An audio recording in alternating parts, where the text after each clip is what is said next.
Right, 17, 12. Okay.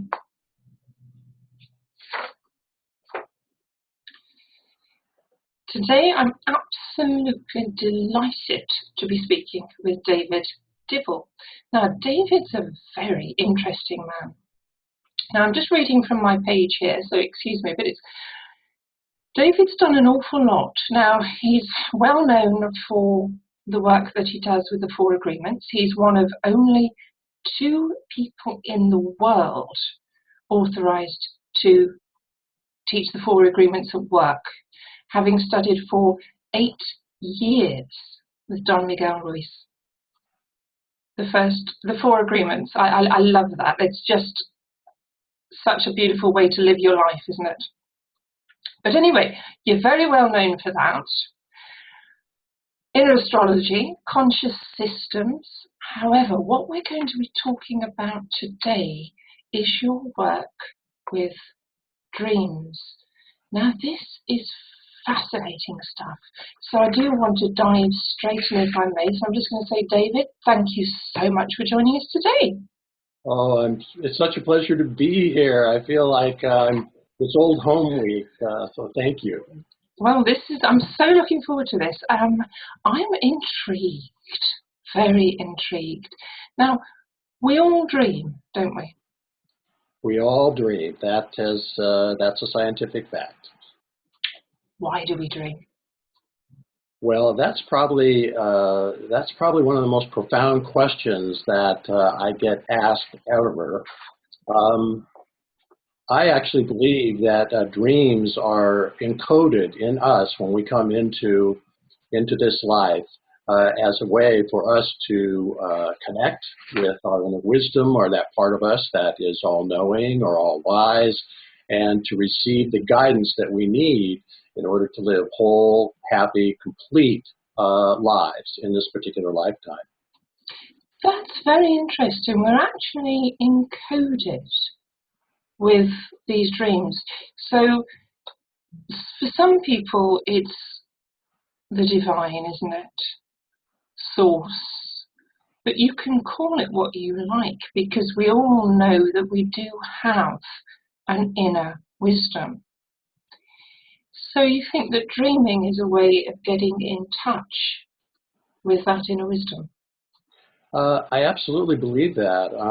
Having been doing what we call DreamWork now for almost 25 years, and doing a lot of what we call dream assignments, where we'll actually ask questions, very specific questions in a specific way, and we will receive guidance or answers in our dreams.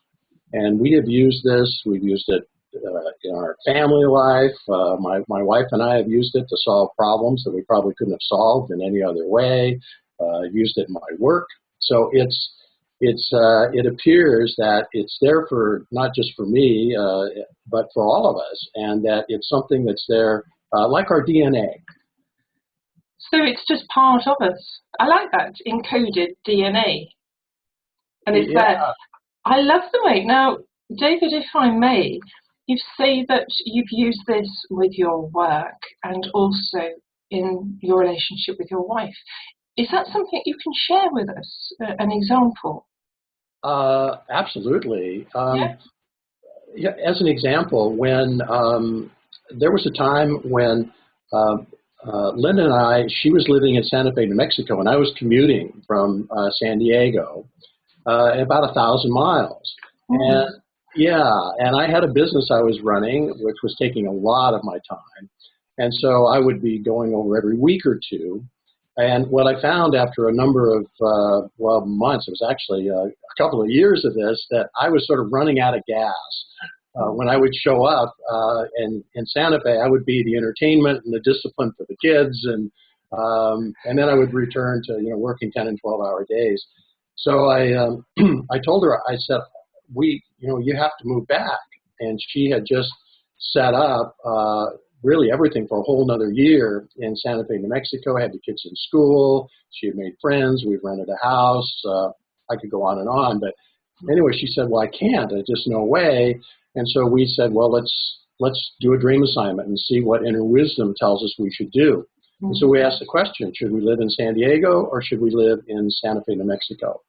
And Inner Wisdom didn't answer that question. What Inner Wisdom said was the family needed to be together.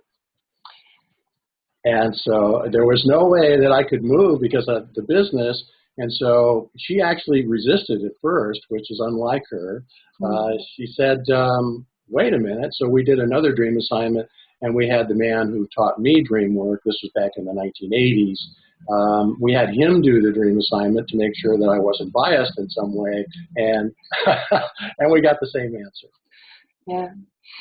So the Inner Wisdom gave you the answer that you needed rather than the one you wanted to hear, possibly. Yeah, particularly for Linda, because, you know, after getting everything organized and, you know, and she'd really created a life for her and the kids there. But the problem was that the kids needed a dad, and they needed a dad there full time. Yeah. My kids were going into that age, you know, the boys were, you know, 11 and 13, and they were starting to do what 11-year-olds and 13-year-olds do, and they needed a little bit of a stronger hand than Linda could provide. So it turned out, of course, to be an absolute blessing, and Linda could see it in retrospect, look back and say, oh my gosh, if we hadn't moved, it would have been disaster. So we've really learned to trust the guidance of our inner wisdom. So is this something that you do as a matter of course now, if something comes up? Absolutely. Yeah, all of the big things that come up in life. We'll do dream assignments. A dream assignment is really it's a letter that's written to our inner wisdom in a specific way. It's short and quite simple, but it basically sets it up so that the question that we asked will be most easily. It sounds ridiculous to talk about inner wisdom taking our question in the right way, because of course the divine knows exactly what's going on. But I think the letter is really more for us, so that we're really clear on what is the bigger question that we want to ask, and that we ask it in a way that really honors our inner wisdom. That's intriguing as well. I like that. Yes. Yes, so it is fine-tuning, isn't it? Fine-tuning, and I think getting us as the dreamers, getting us to really look at what is the most important thing. Sometimes when we start to ask a question, I find that we're really not asking the right question or a big enough question. In other words, the question that we asked in the wisdom when we moved was, where should we live? And it really wasn't the right question. Yeah. So the wisdom gave us the answer to the right question. Yes. So it is a case of asking better questions. Exactly. Perhaps. Particularly the ones that, you know, are going to most impact us, and in many ways will be the ones that will allow us to raise our consciousness. It's huge, isn't it? It really is absolutely huge. And this is why you can actually do a whole summit on it, isn't it? It is, because if it's true, and I really believe this is true, if we come into this lifetime encoded with this dynamic where we can make a connection to the all-knowing and get perfect guidance. When I say perfect, I mean divine guidance. That will allow us to solve the biggest problems, issues, concerns that show up in every life. You know, we all, no one is breezing through life without, you know, a big issue showing up. And that each time we are able to solve those issues or resolve those issues with the guidance of inner wisdom, we raise our consciousness and we become closer to the divine. And that is what is encoded into each and every one of us. We all have this ability. So the effect on your lives, not only from a point of view of knowing that you can always ask these questions and obtain guidance, but also how freeing is that you can just say, okay. I mean, for example, Linda, I mean, I always forget how big the United States is because England is so small. And 1,000 miles is 1,000 miles, isn't it?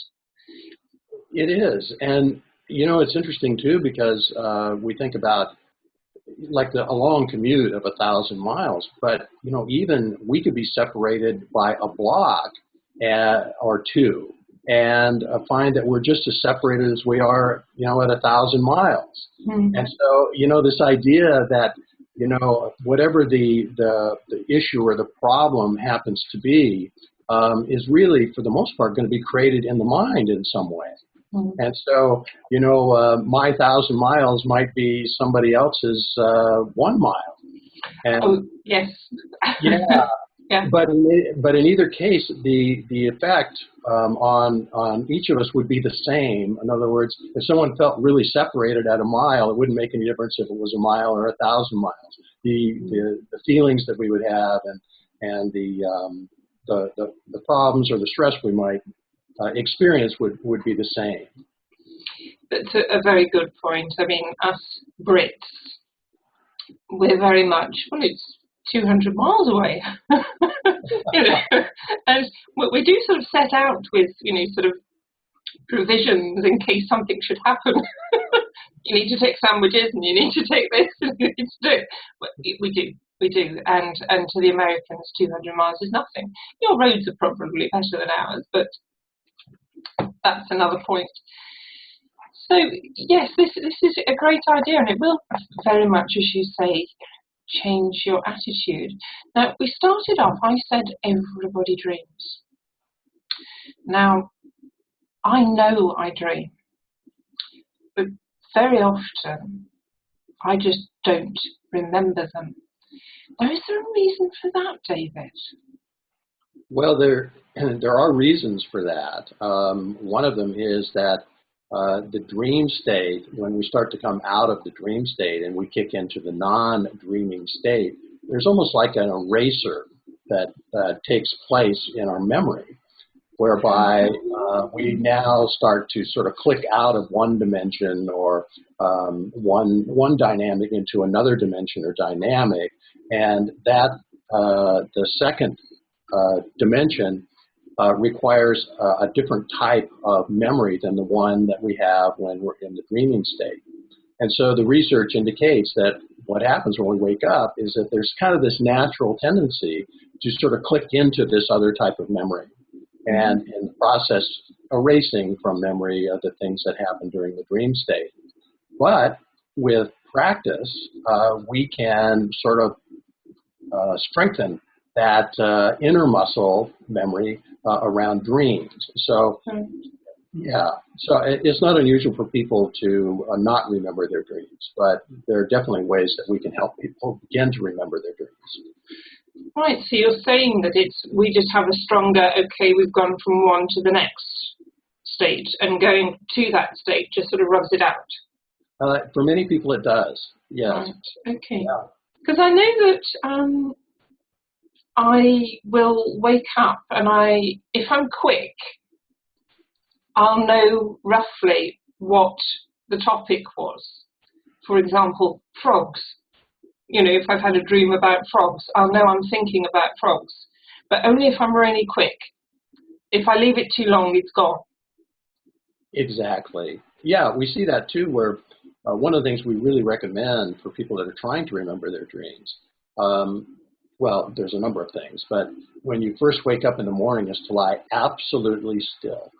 Absolutely still, don't move a muscle, and try to pick up the things that were in the dream, whatever it happens to be, and if you can, try to remember what those things are 3 times, where you remember it, but don't then jump out of bed and go in to do whatever you would normally do in the morning. Lie there again and see if you can remember it a second and a third time. And that's really helpful. And does that help strengthen the muscle? Yes. Yeah, Ah, right. So 3 repetitions. yeah, 3, and of course what your mind will be doing, oh, I remember it. I don't have to do it 3 times. But if you can, try to do it 3 times. The other thing that you can do, which is I think maybe even more important sometimes, is setting your intent at night before you go to bed and before you go to sleep. Yeah. And we will normally do this sitting upright in bed with your eyes closed and breathing in a certain way.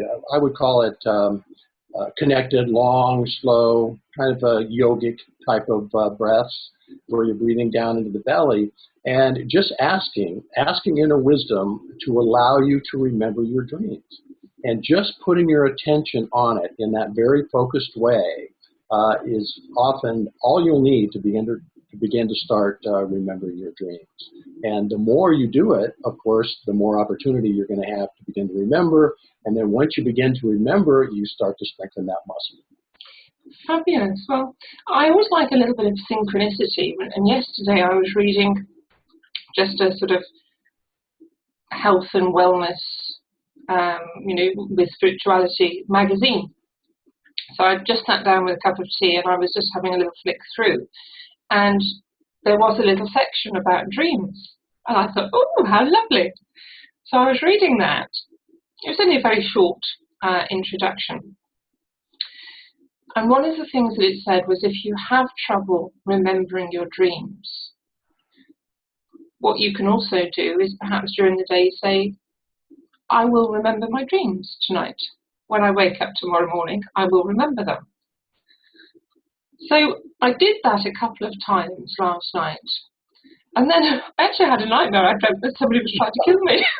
But we'll come to that in a second. And it was saying that there are 2 sort of types of dreaming, am I right? And we need to have this, is it rapid eye movement dreaming? And is this where we have the dreams?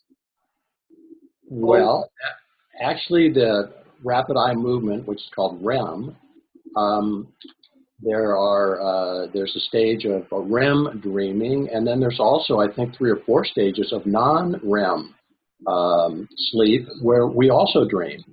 We dream in all of them, but some of them are going to be a little easier to remember. And so the one that's associated most with dreaming is REM type of sleep. So, but we dream in the other parts of sleep as well. Oh, this is so interesting. I'm just going to throw one random question at you, if I may. Pets have rapid eye movement sleep as well, don't they? They do, and I don't know if you've ever seen some of those videos of pets dreaming. And they're twitching. And oh my gosh! I saw one of the funniest things I've ever seen in my life. There's a dog who's obviously having a dream, chasing something, and lying on his side on the bed and running, and he's running and he's running, and all of a sudden he wakes up, but he's still kind of in the dream state, and he takes off and runs straight into the wall.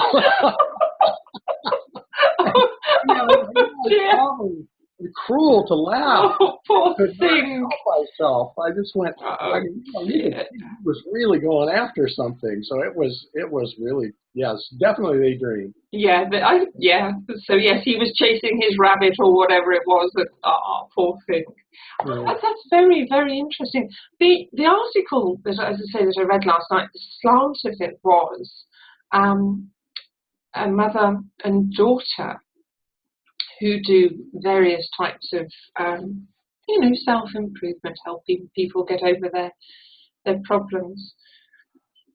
But one thing that I found very fascinating was they talked about a shared dream. And in the dream, the daughter, I think she was a child at the time, and her mother was pushing her in a canoe. And the daughter dreamt that she was in the canoe, being pushed by her mother, and her mother had the dream where she was pushing her. I mean, why you'd be pushing someone in a canoe, I don't know, but they both had the same dream. Now that was, wow. So, I mean, you're smiling at me, Well, as a dream expert. well, I'm smiling because this is actually what you just described is very similar to what I would call maybe my overall mission for taking DreamWork into the world in a very significant way, which is what we're doing right now. And what my dream, if I could wave my magic wand and Great Spirit was going to give me, this dream, it would be that we would have tens of millions of people globally dreaming together a new dream for the planet. Oh, yes. Wonderful. And we do. We share dreams. Most of the time, they're not shared in exactly the way that you described. That's, very, very literal and very specific, but a shared dream nonetheless. But we do share dreams. Obviously, we're still alive while we're dreaming. We're just in another state. Just like in the waking state, we all share the same air. We're all connected. Yeah. Yeah. So, and the reason I think so much good work could be done if we were to get some critical mass of people dreaming together and dreaming what I would call a more conscious dream for the planet, for each other, for ourselves at the same time, is because when we're in the dream state, we have lost the filter of the logical mind. Oh, yes.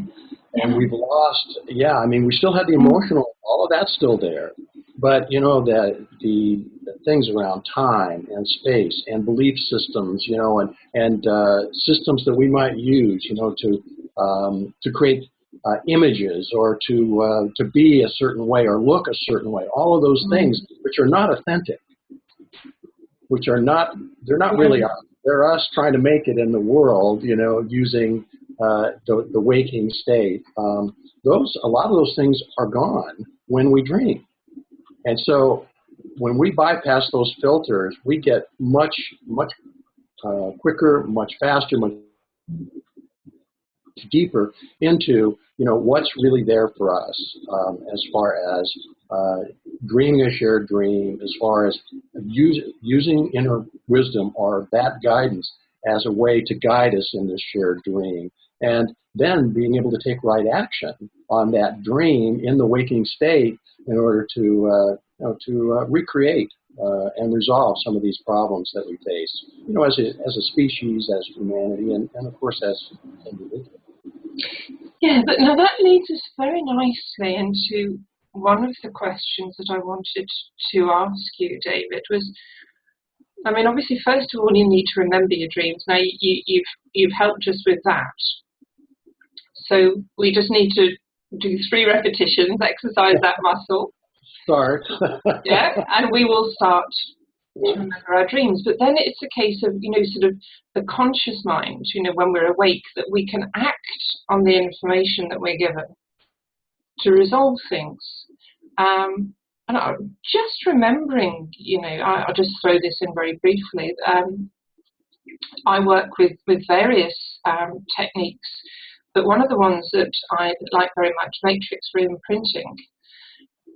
And it was a colleague of mine, she had a client who had very weird dreams, but had one that repeated constantly. And it was missiles, basically, through the air. It was always up in the air. There'd be arrows, there'd be, I can't remember now, but it was always the same 5 or 6 things that shouldn't have been in the air. They weren't things that you would expect to see. And they would just go across like this. And while she was doing the work, sort of clearing up unresolved issues, we don't know which one it was. We never found out, but suddenly the dream stopped. So whatever the message was had been acted on, but she never connected the 2 together. So how do you interpret? Because some people have very, very weird dreams, don't they? They do. That's two questions, really, isn't it? Sorry. Take one at a time. Well, actually, almost all of us have very, very strange dreams, because it's kind of the nature of dreams to be strange when you look at it with a rational mind from a literal perspective. So, first of all, going back to recurring dreams, what appears to be happening in recurring dreams is that there is a message that is coming from inner wisdom for the dreamer, which the dreamer hasn't gotten. And it's an important message, because otherwise the dream wouldn't repeat. And it's very interesting. Many times people have these recurring dreams. Some of them can be, even nightmarish types of dreams, very disturbing. And it's inner wisdom's attempt to get a message through to the dreamer, and the dreamer is not getting it. Now, if the dreamer can get the message, in the vast majority of cases, it's not necessary to have the dream anymore. And so the recurring dreams will stop. Yeah. So, and then as far as interpreting dreams, to learn, there's many different strategies and techniques and that sort of thing that are out there, and many of them I think are very good. Our particular strategy or methodology for interpreting dreams actually came from inner wisdom through doing thousands of dream assignments over decades. Where we kept asking the question, well, in interpreting this dream, what is it you want me to know? And what do you want me to know? What about this symbol? And what about that? And so over the period of decades and thousands of pages of research and that sort of thing, this methodology, which we call DreamWork, dream interpretation, was given to us by inner wisdom. And then we've been using it for roughly the last 25 years or so. However, what we have learned in this particular methodology is that everything in a dream is a part of the dreamer. In particular, it's a part of the dreamer's mind. And we are believers that what we think and what we believe and what we feel has a great deal to do with the realities that we create in the outside world. Then, in essence, what we are looking at is the parts of the mind communicating with each other in symbolic form in which the message is encoded. And if we can exactly. And that's what dream interpretation is all about, is taking those symbols from their surface meaning to their deeper meaning, and then looking at how they're interacting with each other. And within that is a theme, and that theme is the guidance or the answer to the question that inner wisdom is sent. This is very interesting. I'm now remembering one of my favorite stories, because I am always on the lookout for helping people find these programs, issues that are running, because we don't know they're there a lot of the time, do we? And this is the problem. So everything that helps you find these things I love, but one of my favorite stories is a girl who had a fear of heights. And the picture that came into her mind when we were doing the work wasn't me, it was actually somebody else, but I do love the story so much, was an elephant in a pink tutu. Oh. And it turns out, and then a dog came in as well, but it turns out that as a child, a very young child, they were on holiday, she was doing a jigsaw, which age appropriately had a cartoon of an elephant wearing a pink tutu. The family dog grabbed one of the pieces, ran off with it, the little girl ran after it, and they ran into the barn, and Daddy was up a ladder, and the commotion startled him, and he fell off the ladder and hurt his back. And nobody ever connected the fact that her fear of heights had actually started from that point. But it was filed under elephant in a pink tutu. Oh, I think I love that, because when we do dream work, for instance, when we have seen it, let's say there's an elephant in a pink tutu, and we might ask, there's a distillation process where we go from the surface symbol to the deeper meaning of the symbol. And my guess is that we would have gone back to the piece in the puzzle in the distillation process and see that part of her was born at the time that she was doing that puzzle. So we go back to that time, and then she runs in and she sees her father fall off the ladder, and all of a sudden you can begin to make the connection between, for instance, let's say her question, whether it was a specific question or whether it was just something she'd been thinking about. Gosh, this fear of heights is driving me crazy. I've got to, I have to know about that. And she has a dream, and in that dream, it's taking her back to where that was actually created in her, and that would show up as a part of the dream. How interesting! I am so intrigued by this. I think you can tell. But yes, this could be really, really helpful. Now, you've had 25 years experience? Yes. Yeah, that's a lot of experience. Now, one question, if I may, David, because I think a lot of us are very intrigued by this idea of dreaming and that it's telling us something, because we all sort of know that it's significant, don't we? But then there are various little books out there, and you have a look and you think, oh, well, that doesn't mean anything. And then you look at another one and it says something completely different. You think, well, how am I supposed to know? And that's almost a little bit sort of disappointing, because we are really sure that there's something significant there, if only we knew what it was.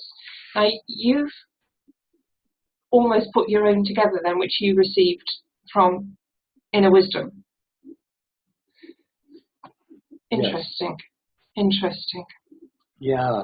One of the things that I've really learned, particularly now that we're starting to take DreamWork out into the world in a significant way, I've been I've been doing a lot of other things besides DreamWork over the last 25 years or so.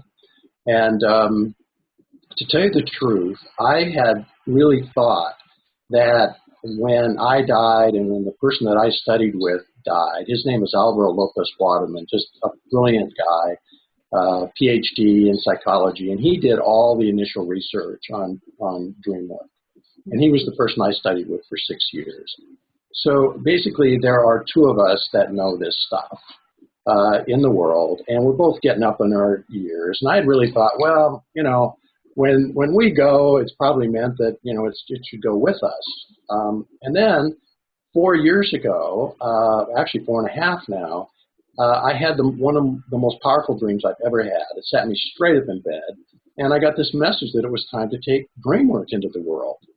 And I went, oh no, because I knew how much work it would be.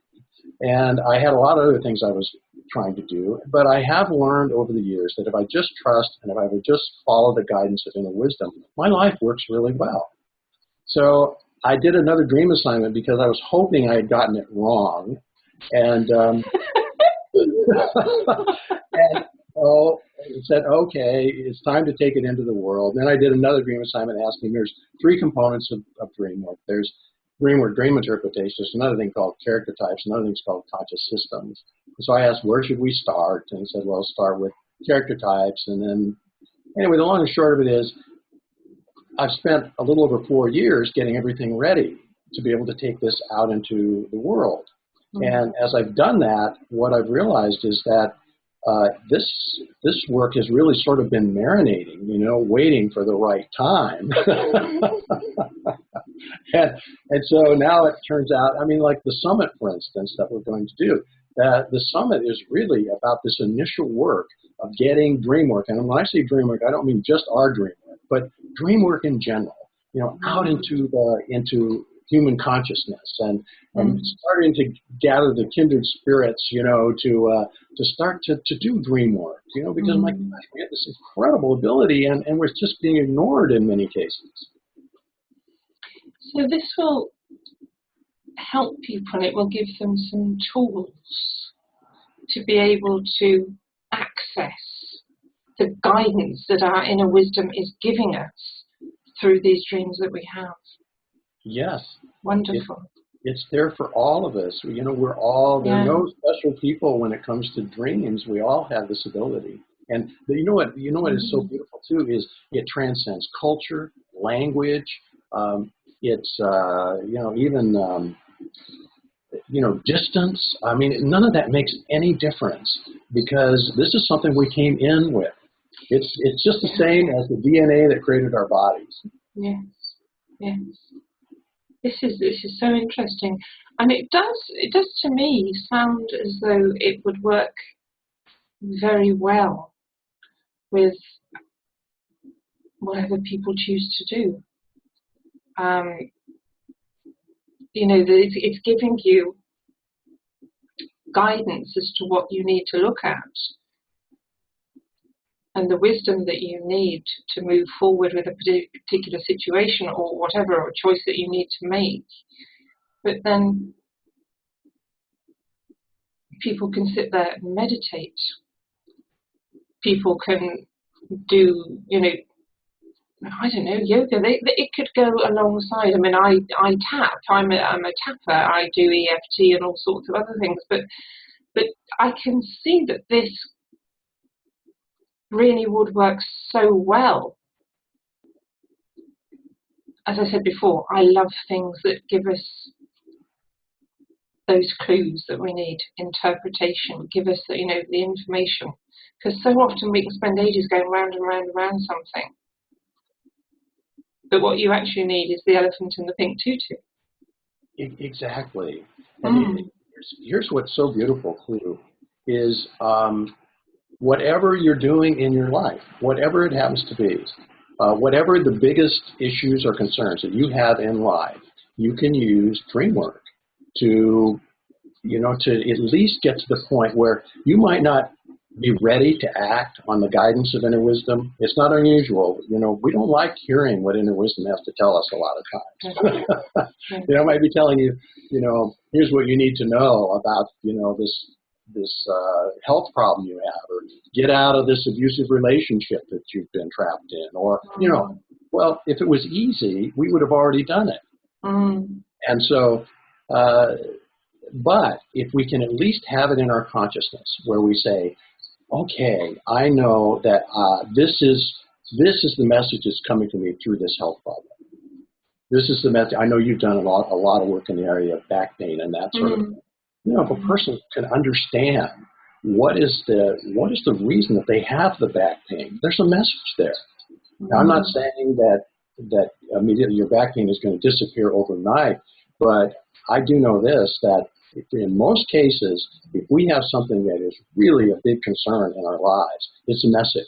And if we get the message, we don't have to have the concern anymore. Yes. Bringing it into the conscious gives you much more control over something, doesn't it? Yes. And it frees you up from, something running you, which is what it is when it's still subconscious. Fascinating, absolutely fascinating. David, what are you actually covering in this summit? Because we've gone through so many things, sort of like remembering your dreams, how to do that. Obviously the interpretation, the fact that it will cover anything from where should I live to what is my back pain trying to tell me. So how many speakers have you got? How many, sort of different topics are there? I think we're at about 15 right now. Wow. Yeah, and all these people are fascinating, honestly. As I mentioned, I've been doing a lot of other things over the last 25 years or so. And so for me, too, it's been this incredible opening for all this, really good work that's being done out there in the area of dreams, different methodologies, different theories, practices. It's really marvelous. So we've got really just these, wonderful people. Can I share with you just a few of the people that are going to be on this summit? Please do, yes. Well, I don't know if you've ever heard of Kevin Tedeschi, but he's the executive director and CEO of the Edgar Casey ARE and Atlantic University. Well, this guy has been studying the work of Edgar Cayce for 20 years. He's written 20 or 25 books, and he has his perspective on dreams and dreaming. I mean, it's just fascinating. And the work that they have done and they are doing in the world, I just feel like there's synergies that are being created, between work like that and, our work, and certainly other people that are taking dreams and dream work into the world. Henry Reed, PhD, this guy was termed the father of the DreamWork movement. And I mean, he's an old timer, and I say that in the best possible way. Yeah. I'm an old timer too. But she's just got so much wisdom, and he's bringing that forward. And then we have Kelly Sullivan Walden, and she was just on Dr. Oz. I watched her on Dr. Oz. Can you imagine doing dream interpretation? You have 6 minutes. Oh my gosh. Between commercials, with people you've never met, anything. She was marvelous, Cynthia Richmond, she's been on every show, Oprah and Dr. Oz and Bill Maher and Anderson Cooper. I could go on and on. She's been in, on the TV and in the movies, and I mean, just been, she's been around, done so much good work in DreamWork for years and years. So we've got this whole array, and of course, everyone's bringing something a little bit different. Yes. To it. Yeah. So I think it's just going to be great. But it does sound very, very interesting. So, I mean, because, as I say, we all know, don't we, that the dreaming is significant. We just wish we knew how. We wish we knew more about it, don't we? I mean, as I say, last night, I dreamt somebody was trying to kill me. so, and I woke up. Now, as I say, I woke up, so I must have been sort of just about to sort of wake up, and as I remember it, I'm there going, sort of, presumably, I must feel under attack in some area of my life, or insecure in some way, or I must have an issue to be resolved. Yeah, well, we all do, but inner wisdom normally will work either with something specific that we ask, or with whatever your greatest concern in life is right now in real time. And so, can I ask you a couple of questions about the dream? Please do. Okay. So the person that was trying to kill you in the dream, man or woman? I have a suspicion, because I didn't remember it properly, but I think that it was a man first, and then when he didn't succeed, a woman tried. Okay, that's great. Yeah. So say that the man in the dream, you can make this up if you don't really know for sure. First thing that comes to your mind, would you say older than you or younger than you? Younger. Younger, good. And the woman in the dream, older than you or younger than you? Older. Older. Okay, good.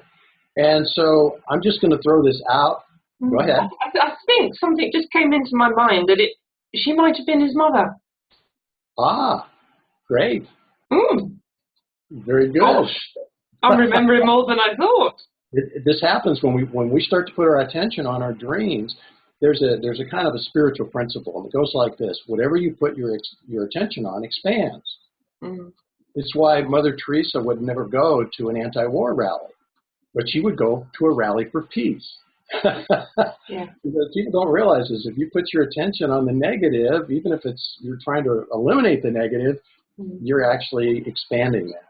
Yeah. So, and this happens a lot. We start to think about our dreams, and we start to we want to remember our dreams. We're putting our attention on it, and all of a sudden we'll begin to remember more. We'll go deeper into our dreams. It's just kind of the nature of how the mind works. So let's go back to your dream for just a second. And I'm not going to ask you what your biggest concern in life is right now, but you know what it is.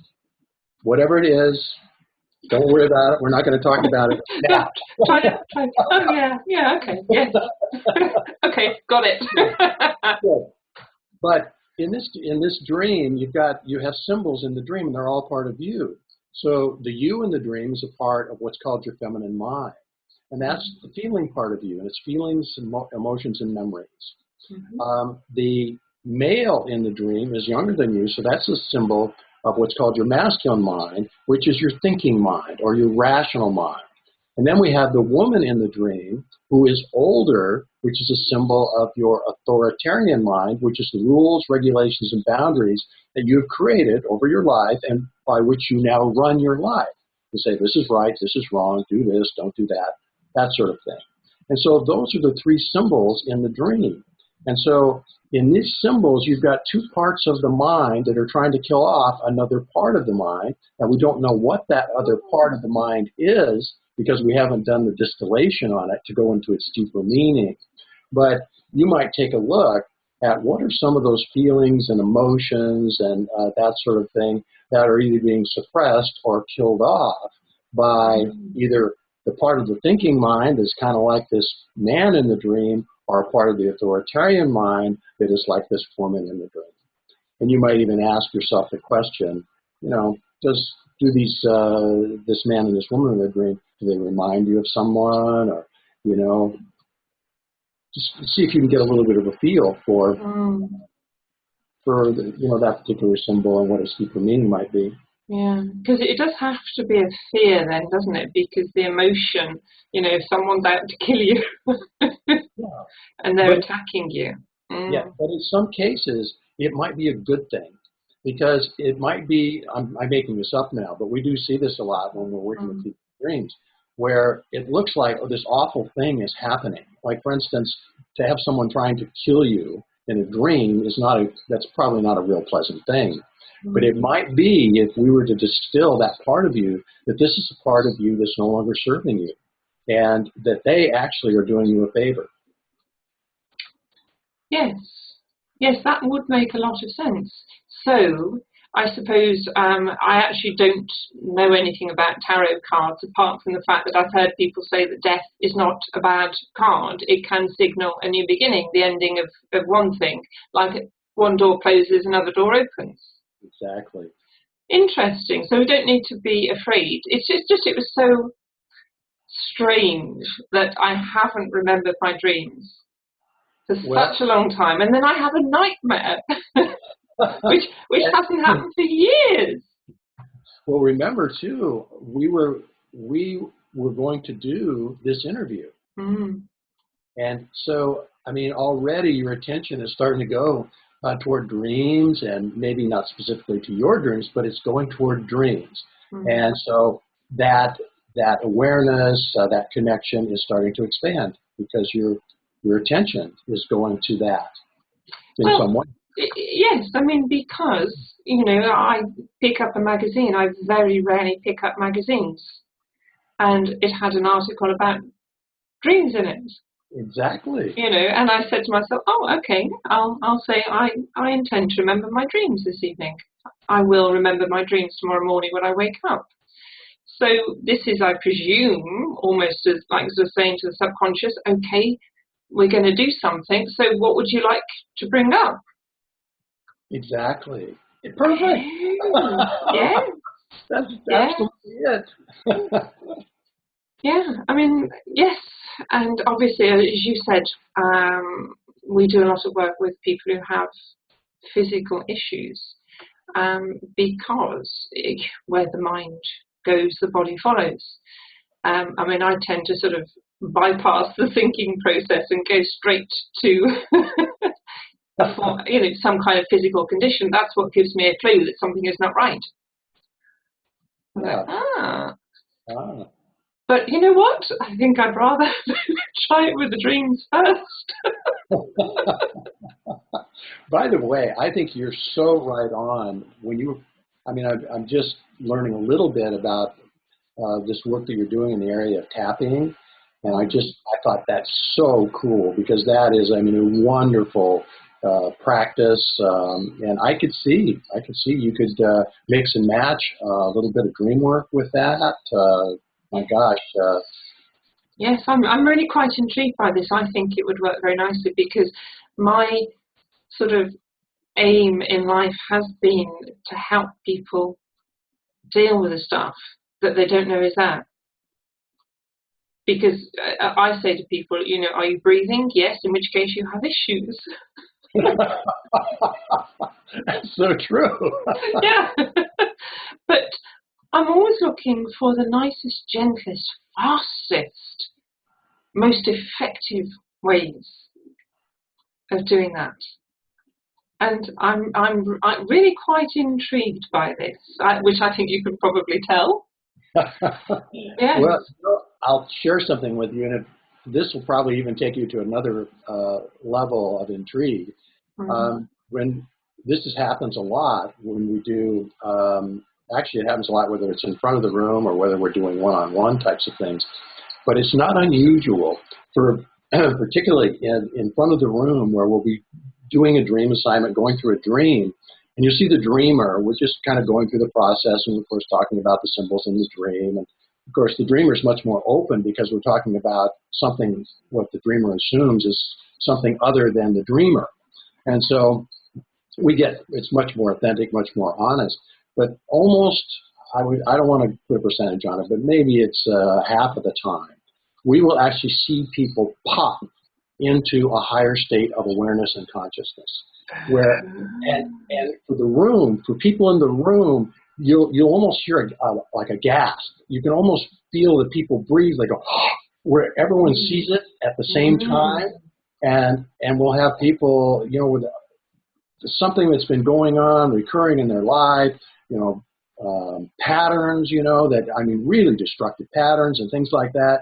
And in that moment, all of a sudden, they literally pop into a higher state of consciousness, which contains this awareness around what has been the root cause of issues that many times been going on for, you know, the better part of their lives. Yes, and that is and must be a wonderful feeling to experience and observe. It is. I mean, the best thing I can describe is it's so inspiring because you realize, oh my gosh, you know, there's something really good happening here, you know, for everyone. So, you know, I think it validates the work. At least it does for me. Yes. Yes. I can see that, and I can also see how well it will tie in with, you know, the 4 agreements. You know, this is what we all want to be, isn't it? Well, yeah. I mean, for those for your listeners or viewers who don't know, 4 agreements are 4 simple little agreements that were created by Don Miguel Ruiz. And he wrote a book called The 4 Agreements, which I think has sold 5 or 6 million copies now worldwide. But the 4 agreements are: be impeccable with your word, don't make assumptions, always do your best, and I got to get the 4th one. Don't make assumptions. Can you believe this? Hey, the joys of doing live interviews. You know, you're gonna be an idiot. You don't want to do it on camera. You know what? Tell you what, I'll just go onto the computer and bring it up. Well, yes, we all do this, though, don't we? All of us. I was going to sound so smart too. Yes, well, these things happen. Okay. Well, I actually have written these in my book. You think that? So here we go. Yes. Don't take anything personally. Yes. Anyway, now I know that I really got started too late in life. But anyway, the most powerful of the agreements, according to Miguel, is be impeccable with your word. Yes. And so it sounds so simple, you know, just be impeccable with your word. But what people don't realize is that every word starts with a thought. So if you want to be impeccable with your word, you first must be impeccable with your thoughts. Now that takes a little more practice. Yes. Yeah. So anyway, the 4 agreements, simple. People normally go, they're so simple, but be impeccable with your word, isn't it? Don't take anything personally. Yeah. Don't make assumptions. Always do your best. Yes. Thank you so much.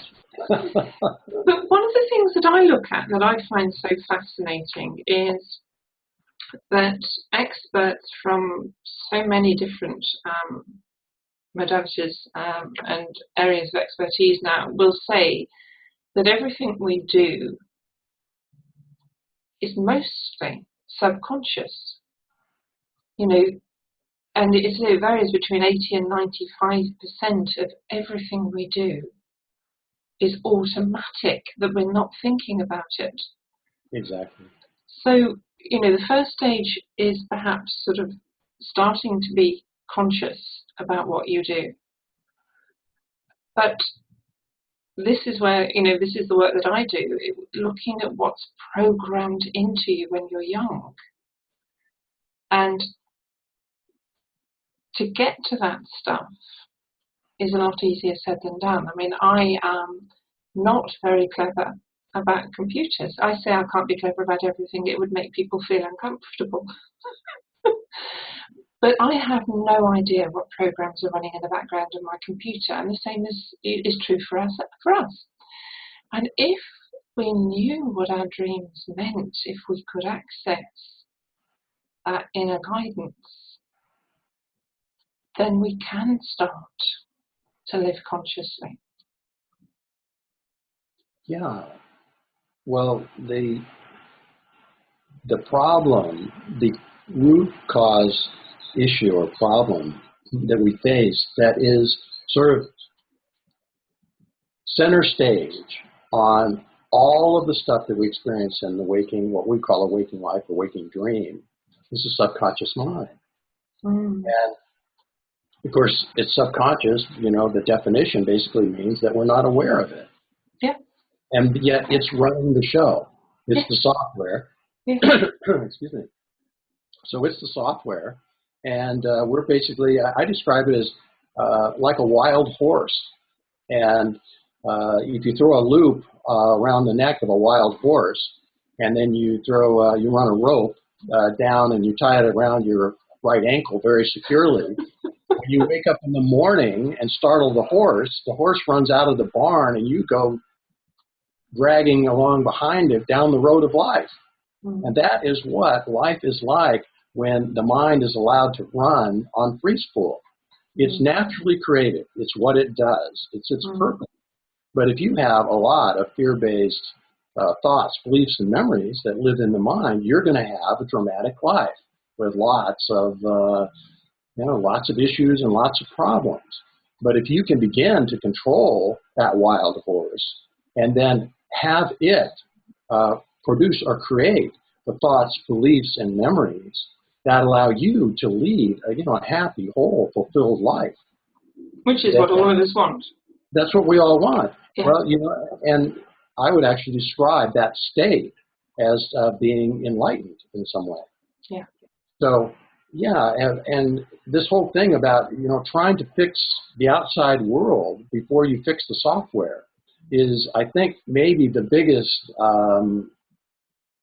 fallacy that we have. Somehow by rearranging, the deck chairs on the Titanic, we're going to save the ship, But also, so many people put so much effort, and they really do put so much effort, time, money, and everything else into fixing themselves, where they're not working on the right thing. No. And their efforts are not guided. No. Which makes it so much harder. Well, can you imagine that we have this ability to get perfect guidance to live whole, happy, complete, fulfilled lives in this lifetime. And it's there, and the only thing that's keeping us from being able to access that wisdom is that we're not paying attention to our dreams. Here's a very interesting thing that I'll share with you. The messages that come from inner wisdom repeat all day long. They can be heard in deep meditation, and they also repeat all day long as intuitive hits during the day. Now, most of the time, these intuitive hits are immediately drowned out by the rational or the conscious mind. But if you can just quiet a little bit, take a little time during the day to breathe and look into your body and see what feeling tones show up about that biggest issue that you have or that biggest concern you have in life, because that information, that guidance is there. It's there all day long. If we can just quiet things down a little bit so that we can access it, rather than have it drowned out, as if it didn't exist. Yes. My mind runs on because I have a mind that does run round and look at things. But what I'm thinking of now is that this also seems to work very well. Dr. David Feinstein, I love the work that he does, but he's done a lot of work on how we process memories and what we know about processing memories so far. And this is along the same lines, isn't it? Because we have the short-term memory and then the long-term memory, but when we don't process memories I'll try it again. When we don't process memories properly, it's because there's something that's unresolved. And in a way, that's what dreams are also doing, isn't it? Yes, because dreams are not only a direct connection, but they are an unfiltered connection. And unfiltered is the big thing, isn't it? That's the big thing, yeah, because we're all connected to inner wisdom, every moment. There's no time. It's an illusion that we're not connected to inner wisdom or God or spirit or the divine. It's our essence, it's from what we come from that. However, but so many of us know that, David. I mean, we do know it, but we don't always feel it, do we? No, we don't. Yeah. And that's the beautiful thing about dreams is that we get to take the filters off when we make this connection. Now, we might not like what we hear. We might not like the guidance. Matter of fact, they call it DreamWork for a reason. It takes to become more conscious, to solve our problems at the source requires work and discipline and some practice. But it's so worthwhile, I mean, that work and that discipline, that practice can become the guidelines by which you run your life. And of course, when you run your life in that way, you can't help but feel, happy and fulfilled, as opposed to having the outside dream run your life. This is going back to, one of my things which I mentioned earlier, that when your efforts are guided, you do get so much better results. Because people, if they're just trying everything, it's a sort of a gunshot approach, and you don't know what's working, and you're not putting enough effort perhaps into each one. But if it's guided, the work that you do will bear the results. Yes. Yeah. You make such a great point when you're talking about this sort of shotgun approach, that a lot of us do. I mean, I remember when I had a spiritual experience in 1980, and literally I went from being one person to being another person in about 10 minutes. So my whole life shifted, and I got on this, became a seeker, and now I was a crazed seeker too. I just everything. I had to know everything, and went to every seminar and read every book, and went to every power spot on the planet, and had teachers. I mean, typical thing. But really, when I had understood DreamWork and started to practice DreamWork, I found that where I had been using the shotgun approach for probably about eight or 9 years, instead I went and I asked inner wisdom, what is it that I am to do? And who is it that I am to work with? And, I've had gurus and things like that. Well, I didn't just go in and pick one out. I had read all sorts of Eastern teachings and that sort of thing. And I asked the question, I said, would it be good for me to have a guru? Okay, great. So who should it be? And that sort of thing. And so I ended up, having a guru for probably about 7 or 8 years. And then it was interesting. I got this feeling like maybe I didn't need a guru anymore. And so I did another dream assignment, and I asked, what do you want me to know about, my relationship with my guru? And that it was over, and that it was complete. And so I think I wrote a book called, actually a couple books, The Four Agreements in the Workplace, the New Agreements in the Workplace and the New Agreements in Healthcare. And in both those books, the first new agreement is find your purpose. We all have a purpose. And so, when people say, oh, gosh, how do we do that? My first thing would be, well, let's do a little dream work around it, because your rational mind doesn't have a clue what your purpose is. Oh, I so love this. So interesting. But yes, so that, you know what you're supposed to be doing. And you know what I sometimes say to people, maybe your role is to be the best mother to your children and the best neighbor to your neighbors, and just be the best person you can be. But we're going back to what I said before. I say to people, you've got to do the work. Nothing works unless you put the effort into it, but I don't like to see people putting loads of effort in and not seeing results. No. And as I say, I am very, very intrigued by this. I know that I'm going to be listening. Thank you. Oh, yes. But you know what, David? We could talk about this all day. Well, I could, certainly, but I know how busy you are. I'm just going to say thank you very, very much for a wonderful conversation. Thank you for sharing your knowledge with us.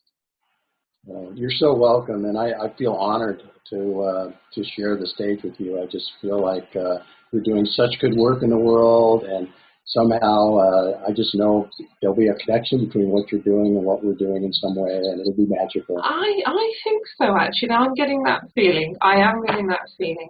Anyway, there is a link at the bottom underneath this video which shows people how they can find out more about you and this telesummit.